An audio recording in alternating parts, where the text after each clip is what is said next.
आप कैसे हैं सर? मैं तो बहुत अच्छा हूँ, जी लेकिन जी। इस बात को लेकर बहुत चिंतित और दुखी रहता हूँ कि जी हमारे देश के लोगों को यदि भारत सरकार के ऊपर 5 पैसे का खर्च नहीं आएगा और हम जी सभी को रोजगार का मौलिक अधिकार मिल जाएगा, स्वास्थ्य का मौलिक अधिकार मिल जाएगा, शिक्षा का मौलिक अधिकार मिल जाएगा, भोजन का मौलिक अधिकार मिल जाएगा जी और साथ में निजता का, जी। जी प्राइवेसी का भी मौलिक अधिकार मिल जाएगा और जी भारत सरकार पर जी 1 पैसे का खर्च नहीं आएगा। सिर्फ क्राइम फ्री भारत मिशन से जुड़ना है और जी। 2 दिन के संकल्प के तहत अपने लोगों को जोड़ना है। तो हमें ये बताइए, हमें इतना स्वार्थी तो होना ही चाहिए ना कि अपने बच्चों के लिए, खुद के लिए अच्छा भारत का निर्माण करने के लिए हमारा सोच और चिंतन हो। हाँ सर, बिल्कुल होना इतने चाहिए। भी स्वार्थी नहीं हो सकते हैं कि अपने बच्चों को और खुद को अच्छा भारत देने की बात सोचें। बिल्कुल बिल्कुल। तो फिर क्यों नहीं, ये जो किसान इतने आंदोलन कर रहे हैं, क्या इनके नेता दुष्ट हैं, बदमाश हैं, मक्कार हैं, सर देखिए अपने लाभ के लिए जी रहे हैं, या वो किसानों को अन्नदाता बनाना चाहते हैं और सर। उनकी आमदनी 5 गुना करना चाहते हैं? जी यदि किसानों को एक एमएसपी भी मिल जाए और वो जी अन्न के मालिक बने रहें और जो उपभोक्ता है उसे अधिकतम 3 एमएसपी में बिना अधिक शोषण के उसे जो है खाद्यान्न का और भोजन का जी जी मौलिक अधिकार मिल जाए और जी मालिक उस अन्न का किसान बना रहे, और जो 2 एमएसपी बाद में जो है मिलेगा, वो जी जितनी भी खेत पर लागत आ रही है, चाहे वो मजदूरों की हो, चाहे वो निदाई की बुवाई की हो, चाहे वो कटाई की हो, वो सब जो है उस 2 एमएसपी से भुगतान होगा। तो मुझे बताइए कि किसानों की आमदनी 5 गुना हो जाएगी। जी कितने बिल्कुल सर, दुष्ट हैं बिल्कुल। ये किसान राजनेता जो अपने लाभ के लिए जी रहे हैं। जी जी ये बात आम आदमी, आम कृषक क्यों नहीं समझ पा रहा है? और यदि किसान का बेटा भानु प्रताप, जो कि एलएलबी भी एलएलएम भी है और जी रिसर्च टीचर से मालूम नहीं क्या क्या करके रखा है, वो जी बात जी। क्यों नहीं कर पा रहा है? क्या भानु प्रताप का सोच और चिंतन भी स्वार्थी और उसके ऊपर केंद्रित है, या वो अच्छा भारत देना चाहता है? Sir I am ready to work with you at all. Actually मैं अब भोपाल में शिफ्ट हो गया हूँ। अरे और वाह, मैंने यहाँ पीपल्स यूनिवर्सिटी में डिपार्टमेंट ऑफ लॉ ज्वाइन कर लिया है एज ए फैकल्टी। बहुत सुंदर, बहुत सुंदर, बहुत सुंदर। हाँ। तो मैं ये चाहता हूँ कि अब मैं और आप फिजिकली बैठ के चीज़ों को और पर डे एक सही वर्कशॉप, लोगों के साथ कनेक्टिविटी और इन सब चीज़ों को दिशा दें और आगे बढ़ाएं। बिल्कुल ठीक है, बिल्कुल ठीक है, बल्कि हमें इसमें प्रयास कई फोल्ड करना चाहिए। जैसे आप किसान के बेटे हैं, तो जी जी किसानों को हम, एक बड़ा चंक है आज अभी किसान नेतृत्व, मुझे इस बात की फिराक में लगता है कि वो जी अपनी रोटी सेक रहा है। जी जी। देखिए, अपने कई बार चर्चा हुई कि नहीं हुई, बिल्कुल। कई किसानों से भी मेरी चर्चा हुई। हम्म। उन्हें क्या चाहिए? यदि वो सब चीज इसमें मिल रही है और इन्हें किसी की मिन्नतें नहीं करना पड़ रही है, सिर्फ जी जुड़ने मात्र से सभी स्वार्थ पूरे हो रहे हैं, और मैं किसी का सोच और चिंतन बदलने के लिए नहीं कह रहा हूं। यदि आप किसी राजनीतिक पार्टी के अंधभक्त हैं, बने रहिए, चाहे आरएसएस हो, चाहे भाजपा हो, चाहे कांग्रेस हो, चाहे जी सपा हो, बसपा हो, कोई भी हो। जी ना तो हम आपका सोच बदल रहे हैं, ना चिंतन बदल रहे हैं। तो क्या हम बच्चों तक ये बात नहीं पहुंचा सकते हैं क्या? किसानों तक ये बात नहीं पहुंचा सकते हैं क्या? क्या व्यापारियों तक बात नहीं पहुंचा सकते हैं? और हमें एक चीज ध्यान रखना पड़ेगी भानु प्रताप जी, कि जी जो जी। आज ठेकेदार बनाया हुआ है, उसको कैसे हम किनारे करते हुए सीधे साधे लोग जो आज सफर कर रहे हैं, जिनकी सुनवाई नहीं है, उनको हम जोड़ सकें। जी क्योंकि जो ठेकेदार बना हुआ है वो अपने ठेकेदारी में ज्यादा उसे रुचि है, जी उसे जी अपने लोगों को अच्छा भारत नहीं देना है। जी। आप तो जो है भानु प्रताप जी उम्र में बहुत कम हैं, हम लोग उम्र के बड़े ऊंचे पड़ाव पर हैं। जी जी हमें ये चीज सोचना होगी कि क्या हम मरने के पहले अच्छा भारत दे पाएंगे, देख पाएंगे। ये एक बड़ा चिंतन का विषय होना चाहिए। क्या हम जी इसे सारगर्भित तरीके से कर सकते हैं? क्या हम ना केवल पीपल यूनिवर्सिटी बल्कि अन्य जगह पत्र लिखें और उसमें कहें कि हम इस विषय पर आत्मचिंतन, आप लोगों से आपको मोटिवेशन करना चाहते हैं कि कैसे हमारे बच्चों को शिक्षा का मौलिक अधिकार मिलेगा।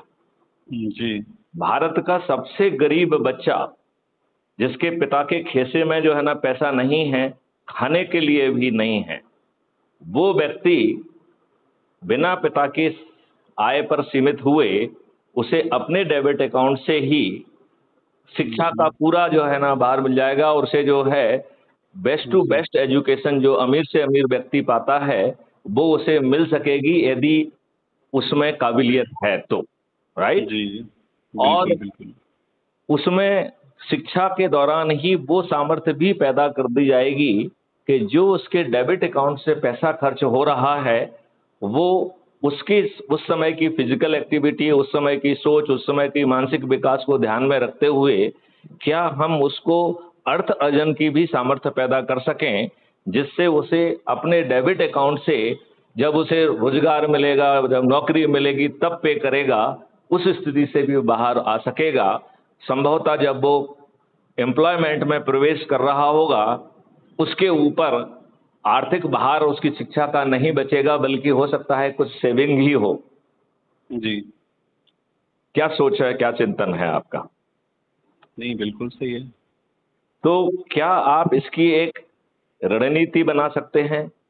क्या आप हाँ क्राइम फ्री भारत में बच्चों की एक वहां सेल बना सकते हैं जो दूसरे शिक्षण संस्थानों को पत्र लिखे हमारे ब्याह पर, हम अपनी स्टेशनरी जो ऑलरेडी डिजाइन है उस पर पत्र जाया जाए, बच्चे या आप या प्रोफेसर के साथ अलग अलग जगहों पे हम जाएं और वहां पर भी हम आयोजन करें, क्योंकि जी जी समय सीमा बहुत महत्वपूर्ण है। जी जी यदि हम संकल्प और शपथ के साथ मात्र 9 दिन में 10 लोगों को जोड़ने का संकल्प ले देते हैं और वह चेन नहीं टूटती है, तो ये एक मैथमेटिकल फैक्ट है कि हम 9 दिन में 100 करोड़ हो जाएंगे। हो जाएंगे कि नहीं हो जाएंगे? नहीं जी, एग्जैक्टली। ये मैथमेटिकल फैक्ट है कि नहीं है? जी जी जब हम आपका सोच और चिंतन नहीं बदल रहे हैं, जब हम जी आपके पॉलिटिकल लीनिंग से हमें कोई लेना देना नहीं है, आप जिसके अंधभक्त हैं बने रहिए, चाहे आप राजनीतिक संगठन के अंधभक्त हों, चाहे धार्मिक संगठन के अंधभक्त हों, चाहे सामाजिक संगठन के अंधभक्त हों, आप जो कुछ भी कर रहे हैं वो करते रहिए। ना हम आपकी सोच बदल रहे हैं, ना कार्य बदल रहे हैं, केवल ये कह रहे हैं कि महापरिवर्तित भारत के लिए, अपराध मुक्त भारत के लिए, भ्रष्टाचार मुक्त भारत के लिए, 21 लक्ष्यों सहित 5 फंडामेंटल राइट वाले भारत के लिए भाई साहब जुड़ जाइए। आपको समृद्धि भी मिलेगी, आपको शिक्षा भी मिलेगा, आपको जी भोजन का मौलिक अधिकार मिलेगा, स्वास्थ्य का मौलिक अधिकार मिलेगा, शिक्षा का मौलिक अधिकार मिलेगा, और भारत सरकार का एक पैसा नहीं लगेगा। उल्टा भारत सरकार के पास जो है 20 गुने से भी ज्यादा धनराशि पहुंच जाएगी, जो इंफ्रास्ट्रक्चर डेवलपमेंट के लिए, इंटरनल और एक्सटर्नल सिक्योरिटी के लिए मोर देन इनफ होगी। हम अपने देशवासियों को सभी तरीके के टैक्स से मुक्त कर सकेंगे, जी और जी उसका हर व्यक्ति के 2 अकाउंट होंगे, तो जब भी पैसे की जरूरत होगी आपको अपने ही डेबिट अकाउंट से पैसा मिल जाएगा, आपको कर्ज नहीं लेना होगा, और जब आपके अर्निंग अकाउंट में पैसा आएगा तो आसान किस्तों में अपने आप पट जाएगा। जी ऐसा अद्भुत भारत यदि हम मात्र जुड़कर 9 दिन के संकल्प के साथ हमारे बोर्ड से चुनी हुई इन्हीं सरकार को यदि हम बाध्य करते हुए ये कर सकते हैं, तो मुझे बताइए भानु प्रताप जी, इसमें हमें कोई विलंब करना चाहिए? नहीं नहीं, बिल्कुल नहीं। तो मैं आपसे अनुरोध करूंगा कि चूंकि जहां जी आपने ज्वाइन कर लिया है वहां जी पर ही एक टीम गठित कर ली जाए, और फिर बिल्कुल हम बिल्कुल। लोग जो है वहां पर आके बात भी करें, और इसमें हम संगठनात्मक क्या कार्रवाई कर सकते हैं ये भी सोचें। कैसे हम हर व्यक्ति को, चाहे वो श्रमिक हो, चाहे वो जी व्यवसायी हो, चाहे वो किसान हो, चाहे वो इंडस्ट्रियलिस्ट हो, उद्यमी हो, सभी को जोड़कर हम एक समृद्ध भारत के को जो है ना जमीन पे उतार सकेंगे। संभवतः हम 100 करोड़ लोग इस मॉडल और इस टेक्नोलॉजी के साथ माननीय नरेंद्र मोदी जी से प्रार्थना करेंगे तो उनके हाथ मजबूत होंगे और वो हमारी बात से सहमत हो जाएंगे या विवश होकर सहमत हो जाएंगे। और यदि वो नहीं भी होते हैं तो हम 100 करोड़ लोग ऐसे 543 लोग जिन्होंने अधिक से अधिक लोगों को जोड़ने में अपनी भूमिका निभाई है, उन्हें मेरिट लिस्ट के आधार पर चंद्रगुप्त कहेंगे और उन चंद्रगुप्तों के पास खुद टिकट चल के पहुंच जाएगा। फिर मुझे बताइए भानु प्रताप जी, उन्हें जीतने के लिए अपने लीफलेट्स बनाना होंगे क्या? नहीं, बनाना होंगे या नहीं बनाना होंगे? आवश्यकता नहीं पड़ेगी। आवश्यकता पड़ेगी ना, होर्डिंग बनाना पड़ेंगे, ना लीफलेट बनाना पड़ेंगे, ना किसी के यहाँ वोट मांगने जाना होगा। जी बिल्कुल। वो तो चंद्रगुप्त है जिसने जो है ना लोगों को जोड़ा है। वो तो उन 21 लक्ष्यों और 5 फंडामेंटल राइट के प्रति कमिटेड है। और मैं तो ये कह रहा हूं कि भारत सरकार को भी उसके प्रति अपने वो होना चाहिए। जब आपके पैसे से जेब से खीसा नहीं जा रहा है तो आपको अच्छे भारत में क्यों आपत्ति होना चाहिए? होना चाहिए क्या? बिल्कुल नहीं। आप एक लॉ के स्टूडेंट हैं, मैं आपसे नए कानूनों के बारे में बात करना चाहता हूं। नए कानून, is it not the same? क्या इन कानूनों की आत्मा बदली है? नहीं, कानून की आत्मा नहीं बदली है। ये बताइए, भारत का एक व्यक्ति, उसके प्रति कोई असंज्ञेय अपराध होता है, क्या भारत सरकार की ये जिम्मेवारी नहीं है कि उसे न्याय मिले, वो भी घर बैठे, वो भी बिना पैसे खर्च किए? बिल्कुल है, वो भी 30 दिन की अवधि में। बिल्कुल। तो उस जिम्मेवारी से वो बच क्यों रहा है? अभी आपको मालूम है जो 154 की नव अवतरित धारा है उसमें पुलिस को 15 दिन का अधिकार दे दिया है कि 15 दिन में वो आपके इन्वेस्टिगेशन को रिफ्यूज कर सकती है। अच्छा, मतलब लिमिटेशन लगा दिया उस पे। 15 दिन में, 15 दिन के अंदर, 15 दिन तक वो ये डिसाइड करेगी कि मैं इन्वेस्टिगेट करूंगा कि नहीं करूंगा। अच्छा, तो आप और बड़े गुलाम नहीं हो गए। बिल्कुल सही कह रहे हैं आप दूसरे लोग हाकिम क्यों बन रहे हैं? जज हाकिम क्यों बन रहा है? लॉर्ड क्यों बन रहा है? पुलिस वाला लॉर्ड क्यों बन रहा है? कलेक्टर लॉर्ड क्यों बन रहा है? हम लॉर्ड विहीन अच्छी व्यवस्था क्यों पैदा नहीं कर सकते हैं जहां हर कोई अकाउंटेबल है? जज जो है वो न्याय देने के लिए अकाउंटेबल है। इसलिए हमने 2 तरीके की अपील का प्रावधान किया है। यदि आपको याद होगा, हमने एक बार आपसे चर्चा की थी कि अपील में 2 तरीके की अपील होगी। एक अपील अगेंस्ट द जजमेंट, जहां पर अपील करने वाले का यह मानना है कि जजमेंट में त्रुटि हुई है, और दूसरी अपील है अपील अगेंस्ट द जज, जहां पे अपील करने का वाले का ये मानना है कि पर्याप्त साक्ष्य थे, जज ने जानबूझकर जो भी अल्टीरियर कंसिडरेशन है उसके तहत गलत निर्णय लिया है। और जब अपील अगेंस्ट जज होगी तो एक कटघरे में जज महोदय को खड़ा होकर अपने जजमेंट को डिफेंड करना होगा। यदि वो अपने जजमेंट को डिफेंड नहीं कर पाते हैं तो वो डी पैनल हो जाएंगे और उन्हें आर्थिक हर्जाना भी देना होगा। क्या इस तरीके की अकाउंटेबिलिटी हम नहीं ला सकते हैं? उस समय तो मुझे समझ में आता था कि सब अंग्रेज थे, वो लॉर्ड थे, उन्हें अकाउंटेबिलिटी क्यों लाना थी? उन्हें तो नहीं लाना थी। तो क्या हम संज्ञेय असंज्ञेय सिविल ऑफेंसेस का जो अंतर है इसे खत्म कर सकते हैं? नंबर 1, झूठी शिकायत करना और झूठी गवाही करना एक बड़ा जघन्य अपराध बना दिया जाए, जिसमें सिद्ध होने पर उस व्यक्ति को जेल में सड़ना सुनिश्चित होना चाहिए। 15 दिन में अकाट साक्ष्यों के लिए चालान पेश होगा और पूरी कनायत जो है उन साक्ष्यों को 15 दिन से भी कम समय में इकट्ठा करने के लिए जागृत होगी और खुद करके अकाउंटेबिलिटी के तहत वो चीजें पहुंच जाएंगी और 15 दिन से के अधिकतम समय में चालान पेश हो जाएगा। जैसे कोई रिपोर्ट रेवेन्यू से आना है तो रेवेन्यू ऑफिसर की तनख्वाह तभी मिलेगी जब वो जो है ना अकाउंटेबिलिटी के साथ, साक्ष्यों के साथ उस रिपोर्ट को बनाएगा, और उसको जो वेतन मिलता है वो वेतन की डबल करने की गारंटी होगी। यदि उसे 1 लाख मिलता है तो हम कह रहे हैं उसको हम 2 लाख रुपए देंगे, लेकिन वो सैलरी के बतौर नहीं मिलेंगे, रेवेन्यू स्ट्रीम के तहत मिलेंगे, और रेवेन्यू स्ट्रीम काम करने के लिए होगी। तो अकाउंटेबिलिटी के साथ आपको काम करना होगा। आप साक्ष्यों के साथ कोर्ट में पहुंचेंगे और आपको उसके लिए रेवेन्यू स्ट्रीम मिलेगी और वो भी समय सीमा में होगी, और रेवेन्यू ऑफिसर की संख्या बाधा नहीं बनेगी, क्योंकि सरकार को उन्हें वेतन नहीं देना है, उन्हें रेवेन्यू स्ट्रीम के माध्यम से वेतन मिल रहा है, तो सरकार के ऊपर बोझ नहीं आ रहा है। तो जितनी भी जरूरत है लोगों को एम्पैनल कर दिया जाए, जिससे कि पदों की संख्या, लोगों की संख्या साक्ष्यों को न्यायालय तक पहुंचाने में बाधा ना बने, पुलिस को नोटिस ना देना पड़े। जी। क्या हम अच्छी व्यवस्था का सोच और चिंतन और ढांचा नहीं बना सकते हैं क्या?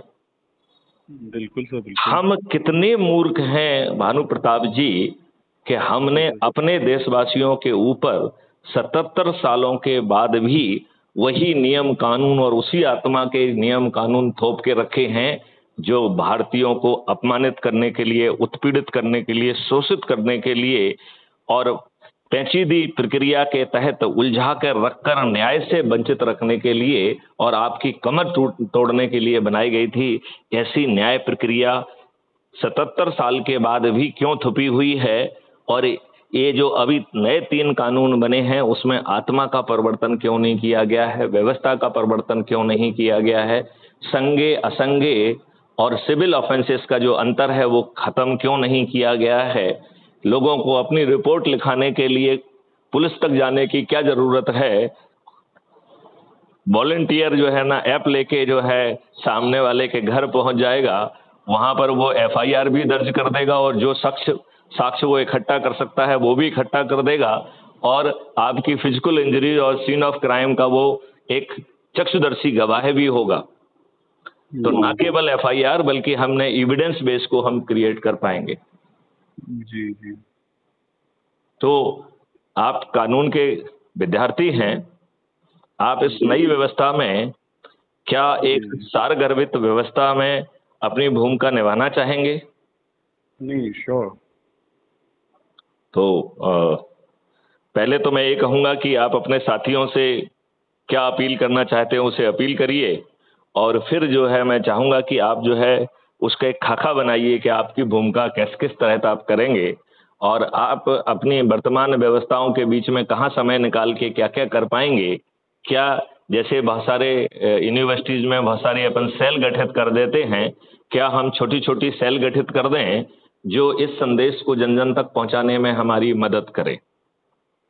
यदि संभव हो तो जो उनको मेजर, माइनर और इंटर्नशिप के हम प्रोजेक्ट देते हैं वो भी इसी के तहत दे दें, जिससे जो उनको वो काम करेंगे उससे उनकी एकेडमिक जो पॉइंट मिलना होते हैं, एकेडमिक अहर्ता है, उसको पूर्ण करने में भी उन्हें मदद मिलेगी और उन्हें ऐसा नहीं लगेगा कि उनका समय जाया हो रहा है। जी जी।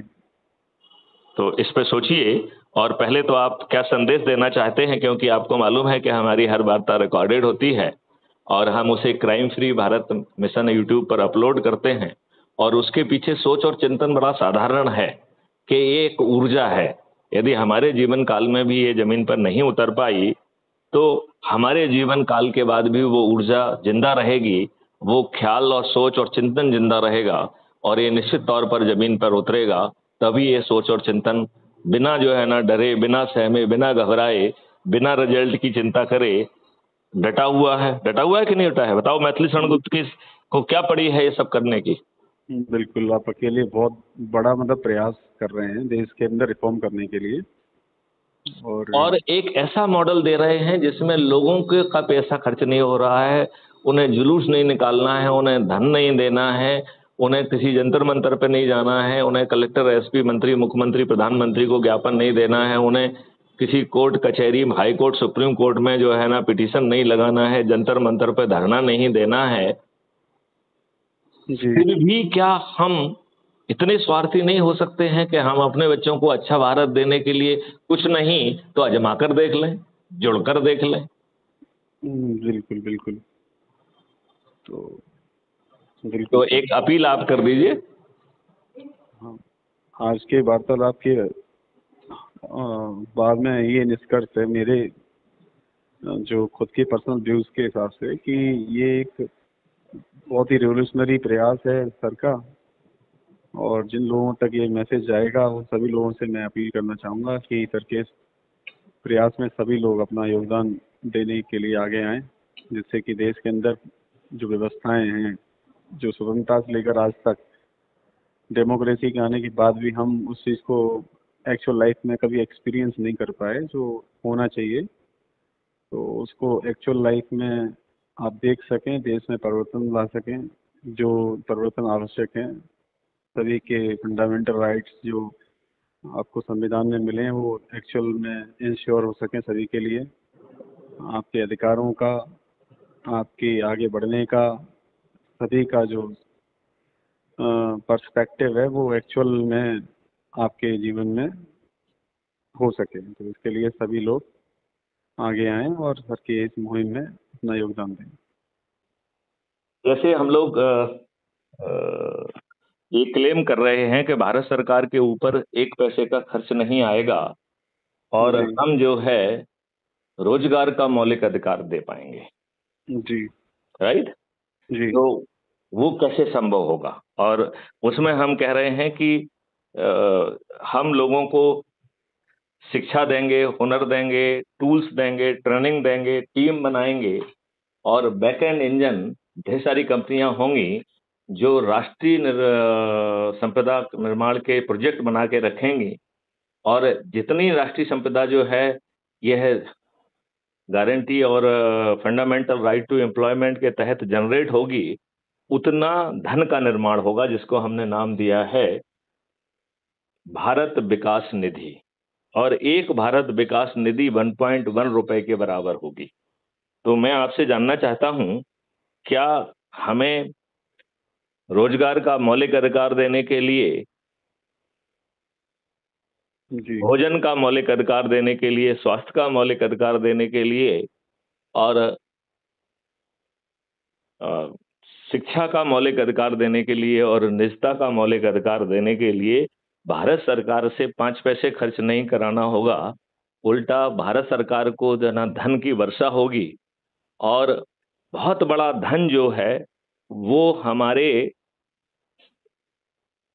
जो हम क्राइम फ्री भारत बात कर रहे हैं उससे जी जनरेट होगा, क्योंकि जो रिपोर्ट करेगा उसको धन मिलेगा, जो जी इन एफआईआर दर्ज कराने जाएगा उसको धन मिलेगा, जो फॉरेंसिक का काम करेगा उसको धन मिलेगा, पुलिस जो इन्वेस्टिगेशन करेगी उसको धन मिलेगा, और जो जज जो सुनवाई करेगा और बाद में जो है ना न्याय लिखेगा उसे धन मिलेगा, डिफेंस लॉयर और प्रोसिक्यूशन लॉयर को भी धन मिलेगा। और पूरा धन जोड़कर उसे 2 से मल्टीप्लाई कर किया जाएगा और वो अपराधी से वसूल किया जाएगा। तो जज केवल जो है, जज के अधिकार बहुत सीमित हो जाएंगे। जज केवल जो है हर सेक्शन में पृथक पृथक दंड निर्धारित कर सकेगा।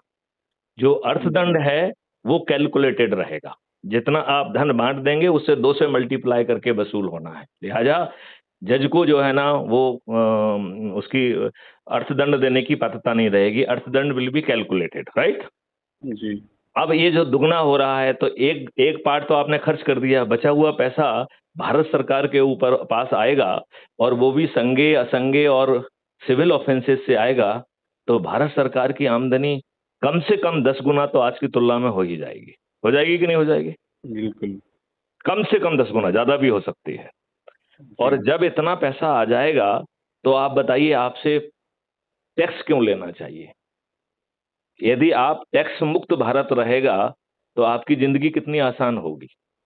बिल्कुल आज आप होटल में जाते हैं और आप ठीक ढंग से खाना नहीं खा पाते हैं क्योंकि आपको उस पर जीएसटी दिखाई देता है। तो एक बिल्कुल तो इन्फ्लेटेड रेट पहले ही बढ़ गए हैं और उसके ऊपर जीएसटी से मिलाकर आप अच्छे ढंग से ना खुद खा सकते हैं, ना एक अच्छे लोगों को पार्टी दे सकते हैं। आप एक हमेशा एक पीड़ा के तहत जी रहे हैं। और उसके उल्टा सोचो, यदि भारत का हर गरीब से गरीब व्यक्ति को हम भोजन का मौलिक अधिकार दे देंगे और कोई भी चीज मुफ्त में नहीं देंगे। कैसा मौलिक अधिकार है जहां आपको आपके हिस्से का अन्न, आपके हिस्से का दूध, आपके हिस्से का घी, आपके हिस्से की शहद, आपके हिस्से की जीवन वर्धक जड़ी बूटियां आप तक पहुंच जाएंगी। और यदि आपके खीसे में 5 पैसे नहीं है तो आपके डेबिट अकाउंट से जो है ना उसका भुगतान हो जाएगा और यदि आप में कमाने की सामर्थ्य नहीं है तो ये रोजगार का मौलिक अधिकार आपको कमाने की सामर्थ्य पैदा कर देगा, जिससे आसान किस्तों में ये बोझ कट जाएगा। तो बताइए ये सब चीजें कितनी आसानी से हो सकेंगी। जी आज आप बताइए, जो है ना आदमी जो है आपके पास गोडाउन में भरा हुआ है, उसे खाने के लिए उसके पास पैसे नहीं है, जी तो आपकी इकोनॉमी 3 ट्रिलियन की जगह 25 ट्रिलियन और 50 ट्रिलियन हो जाएगी कि नहीं हो जाएगी। बिल्कुल बिल्कुल मुझे तो बिल्कुल। लगता है कि 50 ट्रिलियन को भी क्रॉस कर ले, जी जी राइट। तो हम छोटा टारगेट क्यों रखते हैं, 3 से 5 ट्रिलियन की बात क्यों करते हैं, हम तीन जी से 50 ट्रिलियन की बात क्यों नहीं कर सकते हैं इस मॉडल के तहत। हम्म, और भारत सरकार के ऊपर जब धन की बोझ नहीं आ रहा है तो भारत सरकार के पेट में दर्द क्यों होना चाहिए। आपको लगता है कि भारत सरकार के पेट में दर्द होना चाहिए। बिल्कुल नहीं। हाँ, तो जब आपका कुछ लग नहीं रहा है और मॉडल मैथिली शरण गुप्त ला रहे हैं और आपके विद्वान लोग यदि उसमें कुछ कमी बताएंगे तो संशोधन कर लेंगे, वो कहीं से इंपोर्टेड मॉडल तो है नहीं। बिल्कुल सर। उसमें यदि कुछ छोटा ऊपर नीचे कुछ कमी भी समझ में आएगी तो उसको दूर कर लेंगे, है कि जी नहीं। बिल्कुल सर। सुझावों को आत्मसात करते हुए उस मॉडल को और रिफाइन कर लेंगे तो कोई दिक्कत आएगी क्या। बिल्कुल नहीं आएगी। जी तो चलिए, बहुत अच्छी वार्ता हुई है। एक बार हम फिर से आम पब्लिक से प्रार्थना करना चाहेंगे कि सब लोग स्वार्थी बने। लोग बाग कहते हैं राष्ट्रीय बने, राष्ट्रीय सोच करें, हम बिल्कुल नहीं कहते। हम कह जी रहे हैं कि आप जिसके अंधभक्त हैं बने रहें, चाहे वो राजनीतिक दल हो, सामाजिक दल हो और धार्मिक दल हो, जो भी हो बने रहिए। हम आपके न कार्य में चेंज ला रहे हैं, न चिंतन में चेंज ला रहे हैं। केवल एक ही प्रार्थना कर रहे हैं कि भगवान के लिए, खुद के लिए और अपने बच्चों के लिए स्वार्थी बनिए और उस स्वार्थ के तहत अच्छा भारत निर्माण करने के लिए क्राइम फ्री भारत मिशन से जुड़ जाइए और अपने से जुड़े 10 लोगों को, ऊर्जावान लोगों को पहचान के उनको जोड़िए। और यदि ये 9 दिन में एक क्रम हम जारी रख पाए तो मात्र 9 दिन में हम 100 करोड़ हो जाएंगे। हम माननीय नरेंद्र मोदी जी के हाथ भी मजबूत कर पाएंगे, उन्हें मजबूर और बेबस और सहमत भी कर पाएंगे। और यदि वो नहीं मानते हैं तो ऐसे 543 लोग जिन्होंने सबसे अधिक लोगों को जोड़ा होगा, उन्हें सांसद का टिकट मिल जाएगा और फिर हम छत पर चढ़कर थाली बजाकर दीपक जलाकर अपने इन चंद्रगुप्तों को के लिए शपथ लेंगे और ईवीएम मशीन में जाकर उनके नाम का बटन दबाएंगे। उन्हें ना अपने लीफलेट छपवाना होंगे, ना पंफलेट छपवाना होंगे, ना होर्डिंग लगाना होंगी, ना उन्हें किसी के घर में वोट मांगने जाना होगा और हमें एक महापरिवर्तित भारत मिल जाएगा। क्या कहना है आपका। एक बार मैं आपको फिर अवसर देता हूं कि आप अपनी अपील को दोहराएं। Yes yes.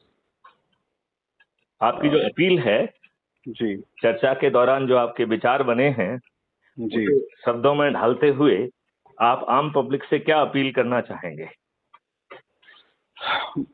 निष्कर्ष के तौर पे तो मैं बहुत ज़्यादा कुछ नहीं बोलूँगा। इसका सीधा निष्कर्ष यही है कि भारत की व्यवस्था के अंदर एक अमूलचूल परिवर्तन अगर लाना चाहते हैं तो इस मिशन के साथ सभी जुड़ें, क्योंकि ये एक सबसे बड़ा विषय रहा है। देश के अंदर चीज़ें आज तक वैसी नहीं हैं जैसी आम पब्लिक के इंटरेस्ट में होनी चाहिए, है ना। तो जनमानस के हित के लिए, एक लेमैन के हित के लिए इस व्यवस्था को एक्चुअल में बनाए रखने के लिए इस मिशन के साथ सभी लोग आए। और जो भी वार्ता के दौरान जो भी अपने पॉइंट रखे हैं, वो मुझे नहीं लगता है कि कोई सरकार या कोई भी व्यवस्था, चाहे वो राजनीतिक दल के तौर पे चल रही हों, चाहे वो प्रेशर ग्रुप्स हों या कोई एनजीओज हों, जो इस तरीके से एक्चुअल में लाना चाहते हैं, तो ऐसी व्यवस्था को जो मिशन के साथ में लाने का प्रयास है आपका, उसके साथ सभी लोग अधिक से अधिक जुड़ें और इस व्यवस्था को आगे बढ़ाने का प्रयास करें। बहुत सुंदर, बहुत सुंदर।